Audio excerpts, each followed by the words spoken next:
Assalamualaikum warahmatullahi wabarakatuh.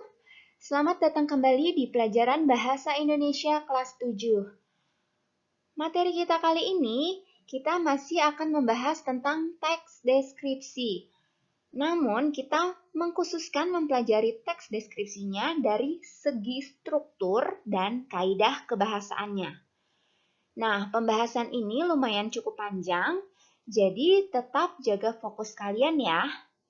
Dan mari kita sama-sama belajar.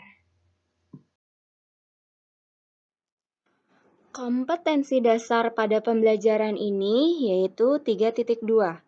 Menelaah struktur dan kaidah kebahasaan dari teks deskripsi tentang objek sekolah, tempat wisata, tempat bersejarah, dan atau suasana pentas seni daerah yang didengar dan dibaca. Tujuan pembelajarannya yaitu setelah mengikuti proses pembelajaran, peserta didik diharapkan dapat mencermati bagian-bagian struktur teks deskripsi, menentukan struktur pada teks deskripsi yang disajikan, memahami kaidah kebahasaan dari teks deskripsi, yaitu kalimat perincian, kalimat yang menggunakan cerapan panca indera, kata dengan kata dasar yang huruf awalannya K, T, S, P, sinonim, kata depan di dan kata berimbuhan di, kata depan, kata umum dan kata khusus, dan kalimat bermajas. Kita awali pembahasan ini tentang struktur teks deskripsi. Struktur teks deskripsi itu memiliki 3 bagian. Bagian yang pertama tentang identifikasi atau gambaran umum. Bagian kedua tentang deskripsi bagian. Dan bagian yang ketiga atau yang terakhir yaitu penutup atau simpulan atau kesan. Pada bagian struktur itu harus sistematis, jadi tidak boleh dibolak-balik urutannya. Contohnya, saya mau menuliskan deskripsi bagiannya terlebih dahulu, baru yang kedua kesan, dan yang terakhir misal saya maunya gambaran umumnya. Nah, itu tidak boleh. Jadi urutannya itu harus yang pertama itu identifikasi atau gambaran umum, yang kedua itu deskripsi bagian, dan yang terakhir baru itu penutup atau simpulan atau kesan. Seperti itu ya. Nah, pada bagian ini lebih mengkhususkan lagi penjelasan apa sih yang dimaksud dengan identifikasi atau gambaran umum, kemudian apa sih yang dimaksud dengan deskripsi bagian, dan apa sih yang dimaksud dengan penutup atau simpulan atau kesan. Nah, jadi simak baik-baik ya.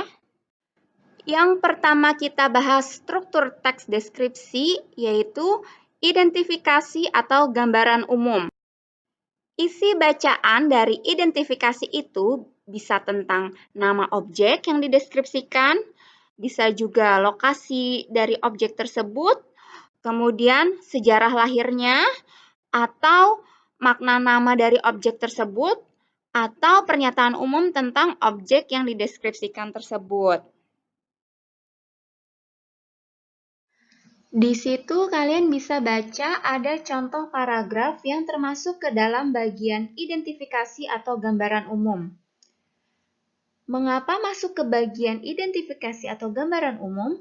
Karena isi bacaan tersebut menjelaskan nama objeknya, yaitu Pantai Parangtritis, yang sebagai salah satu andalan wisata kota Yogyakarta. Kemudian ada lagi nih yang Ibu garis bawahi, yaitu isi bacaan dari paragraf tersebut juga menyebutkan lokasi dari Pantai Parangtritisnya, ya, yaitu di Kecamatan Kretek, Bantul, Daerah Istimewa Yogyakarta. Jadi paragraf tersebut masuk ke dalam identifikasi atau gambaran umum dari struktur teks deskripsi. Selanjutnya yang kedua yaitu deskripsi bagian. Isi bacaan dari deskripsi bagian ini merincikan bagian-bagian objek berdasarkan tanggapan subjektif penulis. Perincian ini dapat berisi apa yang dilihat, atau apa yang didengar, atau apa yang dirasakan oleh penulis dengan mengamati objek tersebut. Contoh dari deskripsi bagian ini bisa kalian lihat pada paragraf yang ada di samping kanan. Di situ sudah Ibu garis bawahi kalimat yang berupa bukti bahwa paragraf tersebut masuk ke dalam deskripsi bagian. Kalimat tersebut berbunyi, di sebelah kiri terlihat tebing yang sangat tinggi. Di sebelah kanan kita bisa melihat batu karang besar. Dari kalimat tersebut itu menunjukkan perincian bagian objek berdasarkan apa yang dilihat oleh penulis. Kalimat selanjutnya, ada kalimat yang berbunyi, di sore hari kita bisa melihat matahari terbenam. Nah, dari kalimat tersebut juga menunjukkan perincian apa yang dilihat oleh penulis, ya. Kemudian yang terakhir nih, ada kalimat yang berbunyi, rasa hangat berbaur dengan lembutnya hembusan angin sore, melingkupi seluruh tubuh. Nah, dari kalimat tersebut, itu juga merincikan bagian dari pantai Parangtritis berdasarkan apa yang dirasakan oleh penulis, yaitu penulis merasakan rasa hangat dengan lembutnya hembusan angin sore. Seperti itu ya. Lalu, bagian struktur yang terakhir adalah penutup, kesimpulan atau kesan. Isi bacaan dari penutup atau simpulan atau kesan ini adalah kesan atau simpulan penulis setelah menyaksikan objek yang dideskripsikan. Contohnya, di situ ada kalimat yang berbunyi, sungguh indah kekayaan alam Indonesia. Salah satunya Pantai Parangtritis. Sayang jika tidak dikunjungi keindahan pantai ini. Nah, berarti di situ penulis itu memberikan kesan bahwa Pantai Parangtritis itu sangat indah ya, dan memberitahu kalau jika pembaca tidak mengunjungi pantai ini, itu pasti akan menyesal seperti itu. Sampai di sini paham ya tentang struktur teks deskripsi. Lalu, pada struktur teks deskripsi nomor 2, yaitu deskripsi bagian, itu dibagi lagi berdasarkan jenis pengembangannya. Nah, jenis pengembangan deskripsi bagian itu ada 4 ya, yaitu yang pertama berdasarkan ruang, selanjutnya berdasarkan anggota bagian-bagian objek, lalu berdasarkan proses sesuatu berlangsung, dan berdasarkan pemfokusan. Jadi, dari keempat itu, penulis bisa memilih salah satu untuk dijadikan deskripsi bagiannya ya. Untuk berdasarkan ruang, itu isinya biasanya tentang nama ruangan.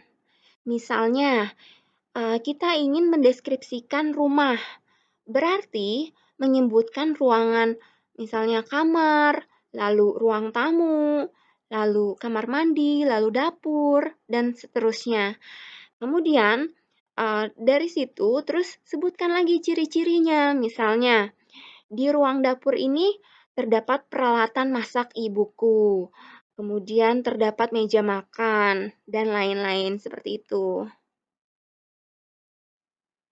Nah, kalau berdasarkan anggota bagian-bagian objek, itu isinya tentang bagian-bagian objeknya.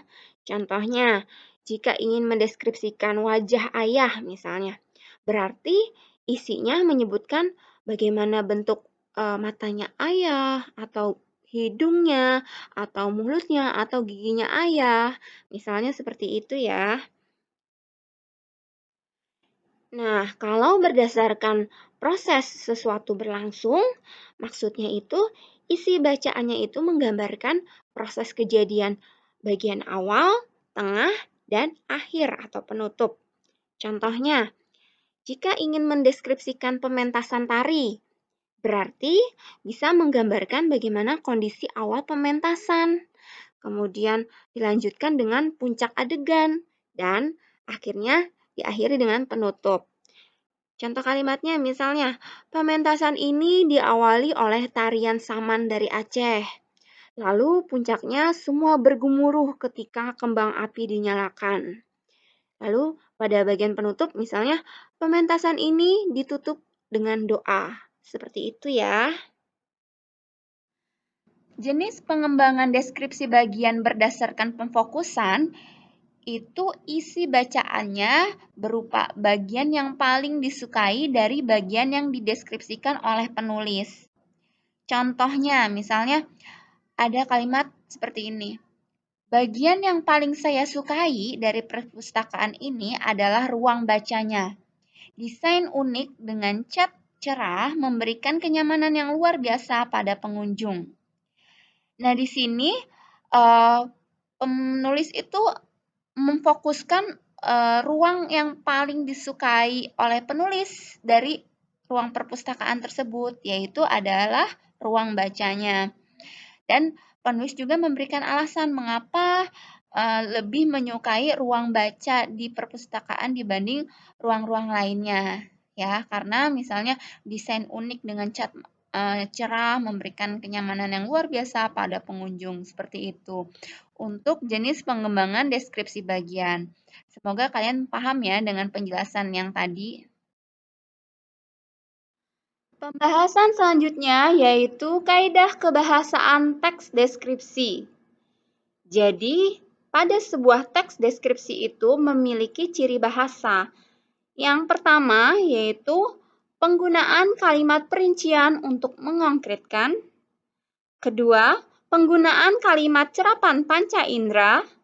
Ketiga, penggunaan kata dengan kata dasar yang huruf awalannya K, T, S, P.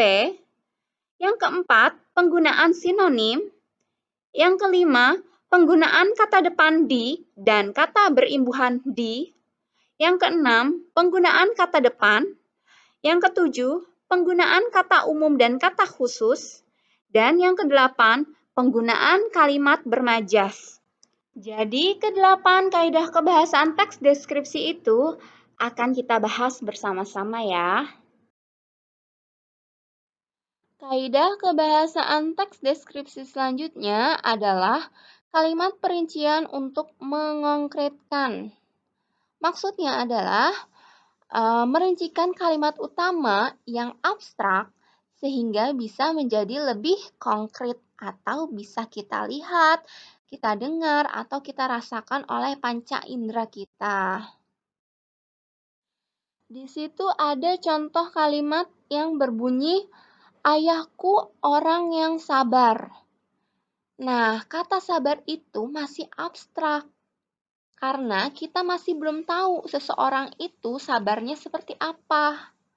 Maka dikonkretkan dengan kalimat perincian sehingga menjadi ayahku orang yang sabar. Wajahnya teduh dan selalu tersenyum menghadapi masalah apapun. Nah, kalimat wajahnya teduh kan bisa kita lihat tuh. Dan selalu tersenyum juga bisa kita lihat. Jadi lebih terlihat nyata. Contoh lainnya yaitu ada kalimat yang berbunyi, ayahku orang yang pendiam. Nah, kata pendiam ini masih abstrak, maka perlu diperincikan lagi dengan kalimat ia irit kata dan selalu memberikan contoh tanpa pernah menggurui. Nah, kalimat irit kata itu kan bisa kita dengar ya, jadi lebih konkret. Contoh terakhir nih, ada kalimat yang berbunyi, kucingku sangat manja. Nah, kata manja ini kan masih abstrak nih, jadi perlu kalimat perincian, yaitu bisa kita tambahkan dengan kalimat, kalau mau tidur, ia harus dielus-elus. Nah, dari kalimat tersebut kita bisa seolah-olah itu melihat kelakuan kucingku kalau mau tidur, yaitu harus dielus-elus. Untuk kalimat perincian, semoga semua sudah paham ya. Kaidah kebahasaan teks deskripsi selanjutnya yaitu penggunaan kalimat cerapan panca indera. Jadi di dalam sebuah teks deskripsi itu harus ada penggunaan kalimat cerapan panca indera. Maksudnya adalah teks deskripsi harus memuat kalimat yang membuat pembaca seolah-olah dapat melihat, mendengar, dan merasakan apa yang dideskripsikan. Contohnya, misalnya kalimat yang seolah dapat dilihat. Warna oranye matahari tenggelam sangat memesona. Nah, di sini pembaca itu seolah-olah dapat melihat warna oranye matahari tenggelam, ya. Jadi bukan mendengar warna oranye matahari tenggelam ya, atau merasakan warna oranye matahari tenggelam. Bukan itu ya. Jadi kalimat warna oranye matahari tenggelam itu indera perasa yang kita gunakan adalah mata, berarti bisa dilihat. Jadi seolah-olah pembaca dapat melihat warna oranye matahari tenggelam yang sangat memesona. Seperti itu ya. Kemudian kalimat yang seolah-olah dapat didengar. Contohnya, kicauan burung di pagi hari membuatku terbangun. Nah, untuk kata atau kalimat kicauan burung, itu indera yang dipakai adalah indera pendengaran ya, yaitu telinga, bukan mata. Masa kita melihat kicauan burung atau masa kita merasakan kicauan burung? Ya, bukan ya. Jadi yang dipakai adalah indera pendengaran, yaitu telinga. Jadi kicauan burung di pagi hari itu masuk ke dalam kalimat yang bisa membuat pembaca seolah-olah dapat mendengar kicauan burung di pagi hari yang membuatnya terbangun. Seperti itu. Dan yang ketiga, yaitu ada kalimat seolah-olah dapat dirasa. Contohnya yaitu hembusan angin di sore hari menghangatkan tubuhku. Nah, untuk hembusan angin dan menghangatkan, itu kata-kata itu indera rasa ya, perasa itu yang harus dipakai. Bukannya indera pendengaran ya, masa pendengaran menghangatkan atau melihat penghangatan, kan tidak seperti itu ya. Jadi hembusan angin itu bisa kita rasakan. Ya, apalagi di situ ada penekanan di menghangatkan. Berarti itu kan merasakan hangat kan. Jadi pembaca itu seolah-olah bisa merasakan hembusan angin di sore hari yang menghangatkan tubuhnya pembaca misalnya seperti itu. Ya, sampai di sini paham ya untuk penggunaan kalimat serapan panca indera. Kaidah kebahasaan teks deskripsi selanjutnya adalah penggunaan kata dengan kata dasar yang huruf awalannya K, atau T, atau S, atau P. Untuk penggunaan kata dasar yang huruf depannya itu K, T, S, P, dan huruf keduanya diikuti huruf vokal, jika bertemu imbuhan menasal, maka K, T, S, P-nya akan luluh atau hilang. Contohnya, imbuhan menasal ditambah kata dasar keras, maka penulisannya jadi mengeras, bukan mengkeras ya. Huruf K-nya itu hilang karena sesuai aturan tadi, jika huruf K diikuti huruf vokal E, maka K-nya akan luluh atau hilang. Contoh lagi, ada kata dasar yang sekarang huruf awalnya T, yaitu tulis. Imbuhan menasal, jika ditambah kata dasar tulis, maka jadi menulis, bukan mentulis. Kenapa? Karena sesuai aturan, kata dasar huruf awalnya itu T ya, sedangkan huruf keduanya yaitu U. U itu adalah huruf vokal, maka huruf T-nya hilang atau luluh. Contoh lagi, sekarang huruf awal kata dasarnya itu S, yaitu sapu. Imbuhan menasal, jika bertemu kata sapu, maka penulisannya jadi menyapu, bukan mensapu. Karena sesuai aturan, kata sapu huruf awalnya kan S. Dan huruf keduanya itu A, yaitu sebagai huruf vokal. Maka S-nya itu luluh atau hilang. Contoh lagi, sekarang huruf awal kata dasarnya P, yaitu potong. Imbuhan menasal, jika bertemu kata potong, maka penulisannya jadi memotong, bukan mempotong. Kenapa? Karena sesuai aturan, kata potong itu kan huruf awalnya itu P dan huruf keduanya itu O. O itu adalah huruf vokal. Maka penulisan P-nya luluh atau hilang. Jadi memotong. Seperti itu ya. Tapi di sini ada sedikit catatan. Untuk kata dasar yang huruf awalnya K, T, S, P, tapi huruf keduanya itu adalah R, maka itu tidak luluh ya. Jadi misal ada kata transfer, itu kan T, kata dasar huruf awalnya T, kemudian huruf keduanya itu R, maka dia bukan mentransfer, tapi mentransfer. Jadi T-nya itu tidak luluh atau tidak hilang ya. Jadi masih tetap ditulis T-nya. Contoh lainnya, misalnya kata dasar yang huruf awalnya K. Jika diikuti huruf R di huruf keduanya, maka dia tidak akan luluh. Ya, jadi imbuhan menasal jika bertemu dengan kata kristal misalnya, maka menjadi mengkristal, bukan mengeristal ya. Jadi K-nya tetap ditulis. Ya, begitulah tadi pembahasan tentang penggunaan kata dengan kata dasar yang huruf awalnya itu KTSP. Semoga kalian bisa mengerti ya. Kaidah kebahasaan teks deskripsi selanjutnya adalah penggunaan sinonim. Sinonim itu artinya persamaan kata. Jadi, ada kata-kata yang memiliki arti yang sama. Mengapa harus ada kata sinonim? Agar kalimatnya lebih bervariasi, jadi tidak mudah bosan untuk dibaca.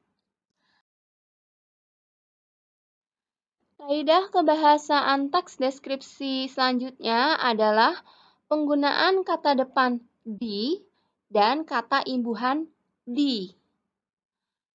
Untuk kata di itu fungsinya dibagi menjadi dua, yaitu sebagai kata depan dan sebagai kata imbuhan.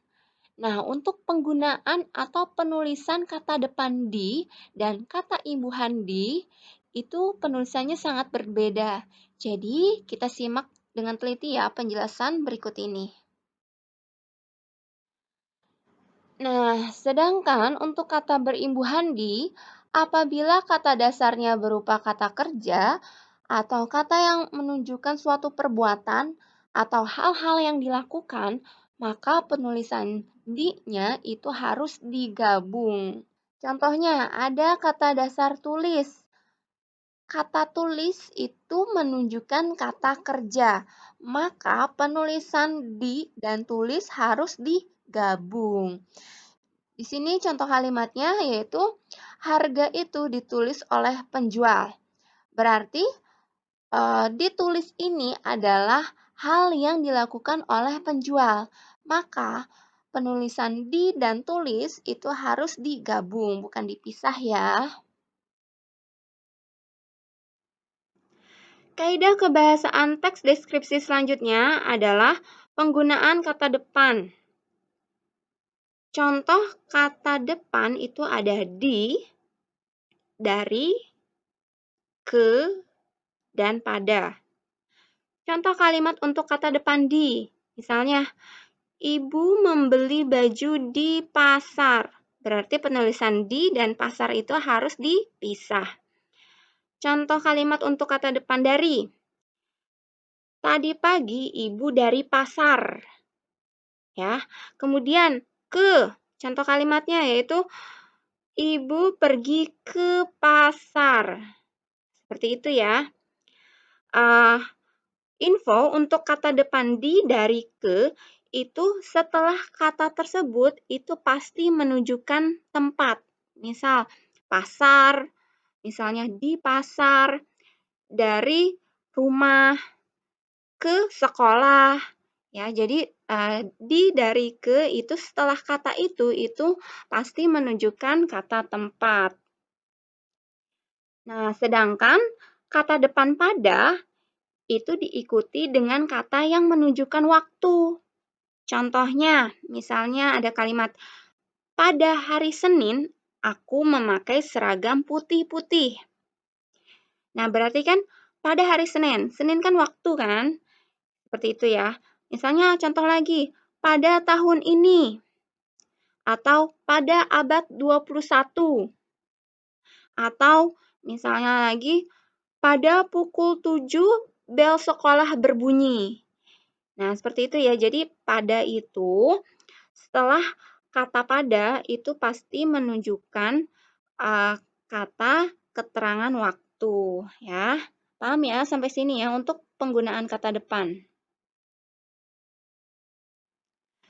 Kaidah kebahasaan teks deskripsi selanjutnya adalah penggunaan kata umum dan kata khusus. Kata umum adalah kata yang memiliki ruang lingkup yang luas. Artinya, kata yang di dalamnya mengandung makna yang masih bisa dijabarkan lagi. Sedangkan kata khusus itu kata yang ruang lingkupnya sempit. Artinya, kata yang di dalamnya mengandung makna yang sudah tidak bisa dijabarkan lagi. Di situ ada contoh dari kata umum buah-buahan. Maka kata khususnya adalah apel, mangga, jeruk, dan lain-lain ya. Kemudian ada kata umum kendaraan. Berarti kata khususnya mobil, motor, pesawat, kereta, misalnya ya. Terus kata umum bunga, berarti kata khususnya mawar, melati, anggrek, dan lain sebagainya. Seperti itu ya. Paham ya untuk penggunaan kata umum dan kata khusus. Kaidah kebahasaan teks deskripsi selanjutnya adalah penggunaan kalimat bermajas. Majas merupakan gaya bahasa. Dan macam-macam majas ini, untuk di teks deskripsi kita akan mempelajari 3 majas, yaitu majas perumpamaan, contohnya itu simile atau asosiasi, kemudian majas perbandingan yaitu metafora dan personifikasi. Untuk majas simile atau asosiasi, ini maksudnya adalah membandingkan dua hal yang berbeda namun dianggap sama. Nah, majas ini ditandai oleh penggunaan kata bagai, bagaikan, seumpama, seperti, atau laksana. Contohnya, hatiku dingin bagai kabut pagi. Nah, maksudnya adalah hati yang dingin itu disamakan dengan kabut pagi. Seperti itu ya. Kemudian untuk majas metafora. Majas metafora ini menggunakan perbandingan secara langsung. Contohnya, kesedihanmu capung patah sayap. Jadi, di mana capung patah sayap? Capung kalau tidak ada sayap kan pasti tidak bisa terbang ya. Maka dia bakalan sedih. Nah, itu diibaratkan dengan kesedihanmu itu diibaratkan dengan capung patah sayap. Selanjutnya untuk majas personifikasi, maksudnya adalah membandingkan benda-benda tak bernyawa seolah-olah mempunyai sifat seperti manusia. Contohnya di sini ada kalimat ombak mendesah mencium bibir pantai. Di mana ombak ini merupakan benda tak bernyawa ya. Sedangkan mencium merupakan kegiatan manusia. Ya, dan bibir pantai merupakan benda yang tak bernyawa juga. Jadi benda yang tak bernyawa ini, ombak mendesah ini mempunyai sifat atau mempunyai kegiatan yang seperti manusia, yaitu mencium. Mencium apa? Mencium bibir pantai. seperti itu ya. Untuk penggunaan kalimat bermajas, semoga kalian bisa mengerti. Demikianlah pembahasan tentang struktur dan kaidah kebahasaan teks deskripsi. Semoga kalian bisa memahami apa yang Ibu sampaikan. Terima kasih atas perhatiannya. Wassalamualaikum warahmatullahi wabarakatuh.